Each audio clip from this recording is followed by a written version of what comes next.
ইন্ডিয়ায় I love Mohammad বললে জেলে যেতে হবে এবং হিন্দুস্তানে আই লাভ মোহাম্মদ বলাটা একটা অপরাধ। আরে মূর্খ, মাথা মোটা, বেত্তামিজ, ইবলিশের বংশধর, তোরা জানোস আমরা সেই নবীর উম্মত যিনি শুধু মুসলমানদের নবী না, পুরা দুনিয়ার নবী, বিশ্ব নবী। আমরা সেই নবীর উম্মত যার জন্য এই দুনিয়া সৃষ্টি হয়েছে। আমরা সেই নবীর উম্মত যাকে আসমান জমিন আরশের মালিক প্রিয় হাবিব নাম দিয়েছে। আমরা সেই নবীর উম্মত যিনি দুনিয়াতে আসার আগেই তার নাম প্রত্যেকটা নবী ঘোষণা দিয়ে গেছে। আমরা সেই নবীর উম্মত যার সুপারিশ ছাড়া কেউ জান্নাতে প্রবেশ করতে পারবে না। আমরা সেই নবীর উম্মত যার উম্মত হওয়ার জন্য অন্যান্য নবীরা নবী হওয়ার চাইতে উনার উম্মত হওয়াটাকে ভাগ্য মনে করছে। আমরা সেই নবীর উম্মত যিনি সারা জীবন উম্মতি করে নিজের চোখের অশ্রু ঝরিয়েছে। আমরা সেই নবীর উম্মত যিনি সবসময় সত্যের রাস্তায় চলা শিখিয়েছে। আমরা সেই নবীর উম্মত যিনি বলেছেন তোমার সামনে যদি কোনো অন্য ধর্মের মানুষ বিপদে পড়ে তাহলে সবার আগে তাকে সাহায্য করো।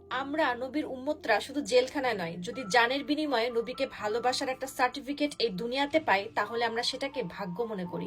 আই লাভ মোহাম্মদ একটাই কমেন্ট দেখতে চাই, আই লাভ মোহাম্মদ হ্যাশট্যাগ বেশি বেশি করে ইউজ করে ট্রেন্ডিং এ নিয়ে যান, যাতে আমাদের নবীজির নামে পুরা হিন্দুস্তানের জমিন কেঁপে ওঠে। Orange juice.